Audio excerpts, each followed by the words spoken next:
ਮਕਾਨਾਂ ਦੇ ਪੈਸੇ ਨਹੀਂ ਮਿਲੇ।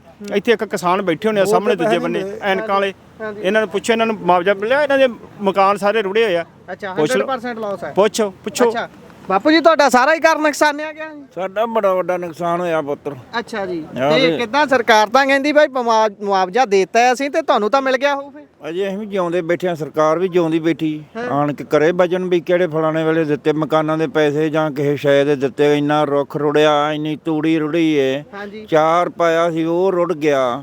ਜੋ ਵੀ ਮਾਲ ਡੰਗਰ, ਇੰਨਾ ਵੱਡਾ ਨੁਕਸਾਨ ਹੋਇਆ ਜੀ। ਸਾਹਮਣੇ ਪ੍ਰਸ਼ਾਸਨ ਦੇ ਪਟਵਾਰੀ ਨੂੰ ਮੌਕੇ ਤੇ ਲਿਆ ਕੇ ਵਿਖਾਇਆ। ਪਟਵਾਰੀ ਕੀ ਕਹਿੰਦਾ ਫੇ? ਤੂੰ ਵੇਖ ਕੇ ਵੀਡੀਓ ਬਣਾ ਕੇ ਲੈ ਗਿਆ ਜੀ, ਦਿਆਂਗੇ ਅੱਜ ਤੱਕ ਕਿਤੇ ਦਾਨੀ ਨਹੀਂ ਦਿੱਤੀ। ਅੱਛਾ ਹਾਂ ਬੜਾ ਵੱਡਾ ਨੁਕਸਾਨ ਹੋਇਆ, ਸਾਰੇ ਇਲਾਕੇ ਦਾ ਹੀ ਬੜਾ ਹੋਇਆ ਜੀ। ਕਿਹੜੀ ਜਗ੍ਹਾ ਤੋਂ ਤੁਸੀਂ? ਆਪਣੇ ਪਿੰਡ ਦਾ ਨਾਮ ਦੱਸ ਦਿਓ। ਨਾਮ ਮੇਰਾ ਅਛਰ ਸਿੰਘ ਹੈ, ਪਿੰਡ ਮੇਰਾ ਗਟਾ ਬਾਦਸ਼ਾਹ। ਅੱਛਾ ਜੀ ਇੱਥੇ ਨੇੜੇ ਹੀ 2-2.5 ਕਿਲੋਮੀਟਰ ਹੇਠ ਤੋਂ ਥੱਲੇ ਸਾਡਾ ਪਿੰਡ ਹੈ। ਅੱਛਾ ਜੀ ਤੇ ਬਹੁਤ ਵੱਡਾ ਨੁਕਸਾਨ ਹੋਇਆ ਜੀ। 70 ਕਿੱਲੇ ਜ਼ਮੀਨ ਸੀ ਸਾਡੀ 5-6 ਭਰਾਵਾਂ ਦੀ। ਹਾਂਜੀ ਡਾਇਆ ਵੀ ਸਾਡੇ ਪੋਤੇ ਪੋਤਰੀਆਂ ਨੇ ਜਿਹੜੇ ਨਿੱਕੇ ਨਿੱਕੇ ਬੱਚੇ ਹਾਂਜੀ ਫੜ ਕੇ ਬੋਦੀਆਂ ਤੋਂ ਸਕੂਲ ਵਾਲੇ ਬਾਹਰ ਕੱਢ ਦਿੰਦੇ ਨੇ।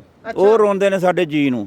ਅਸੀਂ ਹੁਣ ਇੱਕ ਧਈਆ ਕਰ ਲਿਆ ਵੀ ਅਸੀਂ ਨਾ ਤਾਂ ਇਹਨਾਂ ਨੂੰ ਕਿਤੇ ਕੁਝ ਲਿਆ ਕੇ ਦੇਣ ਜੋਗੇ ਆ, ਨਾ ਸਾਨੂੰ ਕਿਤੋਂ ਮਿਲਦਾ। ਸਾਡੇ ਤਾਂ ਰਿਸ਼ਤੇਦਾਰ ਮਿਲਣੋਂ ਹਟ ਗਏ ਨੇ, ਫੋਨ ਕਰਨੋਂ ਹਟ ਗਏ ਨੇ ਵੀ ਇਹਨਾਂ ਦਾ ਤਾਂ ਹਰ ਸਾਲ ਹਾਲ ਹੀ ਇਹੋ ਹੈ।